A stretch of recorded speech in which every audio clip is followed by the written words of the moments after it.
يا جيوش الباكستان يا جيوش الباكستان هيا لحكم القرآن هيا لحكم القرآن। खोजी टीवी के मुअज़्ज़िज़ दोस्तों, फलस्तीनियों पर ढाए जाने वाले मजालिम के बाद बेबस और लाचार फलस्तीनी पाकिस्तानी फौज को मदद के लिए पुकारने लगे। इंतहाई दिलखराश मनाजिर वीडियो की सूरत में सामने आने लगे हैं। पूरा फलस्तीन मुस्लिम उम्मा की मदद का मुंतज़िर दिखाई दे रहा है और इसराइली कुत्ते आलमी बिरादरी की जानिब से की जाने वाली अमन की अपीलों को मुस्तरद करके मजीद जुल्म सितम ढाने की तैयारियां कर रहे हैं, जिसके बाद तुर्क हुकूमत ने बड़ा ऐलान कर दिया है। तैयब उर्दगान के दबंग ऐलान पर पाकिस्तान और ईरान ने लब्बैक कहते हुए फलस्तीनियों की मदद करने का फैसला कर लिया है और अब यहूदी कौम के लिए संगीन खतरात जन्म लेने लगे हैं। आलमी इदारे इस तसादुम को बड़ी जंग में बदलता देखकर अमन की अपीलें कर रहे हैं, लेकिन इसराइली शरपसंद अनासिर इस तसादुम को मजीद हवा देने की कोशिश में है।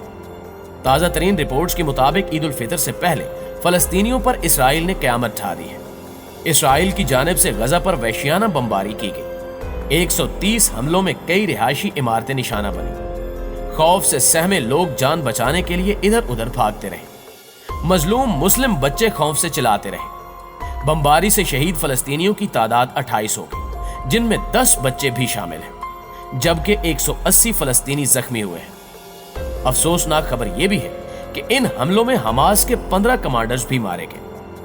फलस्तीनी सदर महमूद अब्बास ने गजा पर इसराइली हमलों की मुजम्मत की और फलस्तीन समेत शाम, इराक और लबनान में ईद की तकरीबात मनसूख कर दी गई हैं। फलस्तीनी सदर का कहना है कि आलमी बिरादरी फलस्तीनियों के खिलाफ इसराइली जराइम को रोकने के लिए फौरी इकदाम करे, ताकि खबर असां एजेंसी के मुताबिक पीर से अब तक इसराइल की जानिब से फलस्तीन के शहरी इलाकों और गजा की पट्टी पर मुकीम फलस्तीनियों पर तकरीबन 130 हमले किए जा चुके हैं, जिनमें शहरी आबादी और एक स्कूल पर हमला भी शामिल है। हमास के जेरे इंतजाम चलने वाले एक स्कूल को वस्ती गजा के इलाके दारुल बला में निशाना बनाया गया, जिसके नतीजे में स्कूल मुकम्मल तौर पर तबाह हो गया। इसराइली फिजाई हमलों में मशरकी गजा में एक प्लास्टिक फैक्ट्री को भी निशाना बनाया गया। गजा की पट्टी और खान यूनिस में लातादाद घरों और अपार्टमेंट्स को इसराइली तैयारों ने बमबारी करके तबाह कर दिया। इस जुल्म बर्बरियत की दास्तान खुद इसराइली शरपसंद मीडिया दुनिया के सामने पेश कर रहा है और इसराइली मीडिया चीख चीख कर पूरी दुनिया को बतला रहा है कि हमने फलस्तीनियों को बारूद से भून कर रख दिया, मगर मुस्लिम उम्मा के किसी लीडर में इतनी जुर्रत न हुई कि वो मजलूम फलस्तीनियों के लिए कोई अमली इक़दामात करे। सबसे अहम नुक्ता यह है कि गुज़श्ता रोज इसराइली आर्मी ने दावा किया कि उन्होंने हमास के 130 ठिकानों को निशाना बनाया, जिनमें फलस्तीन की मज़ाहमती तंजीम हमास के 15 कमांडर्स मारे गए। इस हमले की जवाबी कार्रवाई के तौर पर हमास की जानिब से गुज़श्ता रोज गजा से इसराइली इलाके में मुतअद्दिद रॉकेट्स दागे गए। इस जवाबी हमले में तकरीबन 20 इसराइली हलाक और 100 के करीब जख्मी हुए।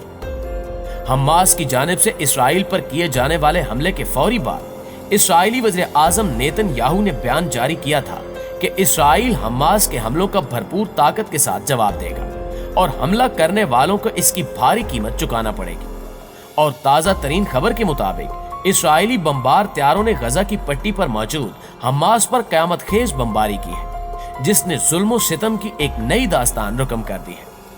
पूरा फलस्तीन लहूलुहान है और अरब रियासतें तमाशा देखने में मसरूफ हैं। गुज़श्ता रोज चंद वीडियोस वायरल हुई जिनमें फलस्तीनी पाक फौज को मदद के लिए पुकार रहे हैं और पाकिस्तान का नाम लेकर ये कहा जा रहा है कि खुदारा फलस्तीन की मदद करे, जबकि बेबस फलस्तीनी दीगर इस्लामी ममालिक के हुक्मरानों और अफवाज को पुकारते हुए उनसे मदद की दरख्वास्त कर रहे हैं। यही वजह है कि पाकिस्तान, ईरान और तुर्की ने इसराइल को मुंह तोड़ जवाब देने का फैसला कर लिया है, जबकि तुर्क सदर रजब तैयब उर्दगान ने अमली इक़दामात उठाते हुए जून में मुनक्किद होने वाली तवानाई कॉन्फ्रेंस में इसराइली वजीर बनाए तवानाई का दावतनामा मनसूख कर दिया है। तुर्की ने अपने फैसले से इसराइली हुक्काम को आगाह भी कर दिया है। तुर्की ने इस ज़िमन में इसराइली हुक्काम से कहा है कि मस्जिद अक्सा और इसराइली फौज की जानिब से फलस्तीनी शहरी आबादी पर की जाने वाली बमबारी के खिलाफ एहतिजाजन ये दावतनामा मनसूख किया गया। मुसलमानों के किबला अव्वल पर इसराइली जहरियत के खिलाफ और फलस्तीनियों के हक में तुर्क दारुल हुकूमत अंकारा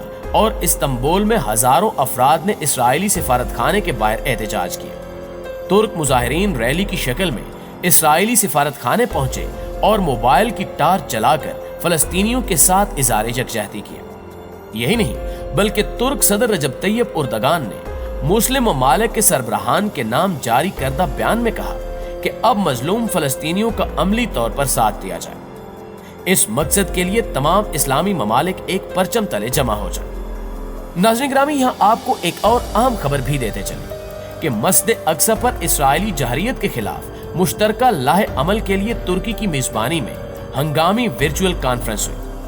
ویڈیو لنک کانفرنس میں فلسطین، پاکستان، افغانستان، انڈونیشیا اور ایران سمیت 60 ممالک کے 100 سے زائد مندوبین نے شرکت کی۔ پاکستان کی نمائندگی وفاقی وزیر برائے مذہبی امور پیر نور الحق قادری نے کی۔ پاکستان نے مطالبہ کیا کہ اقوام متحدہ اور سلامتی کونسل مسئلہ فلسطین اور القدس پر اسرائیلی جہریت کے خلاف عملی اقدامات کرے۔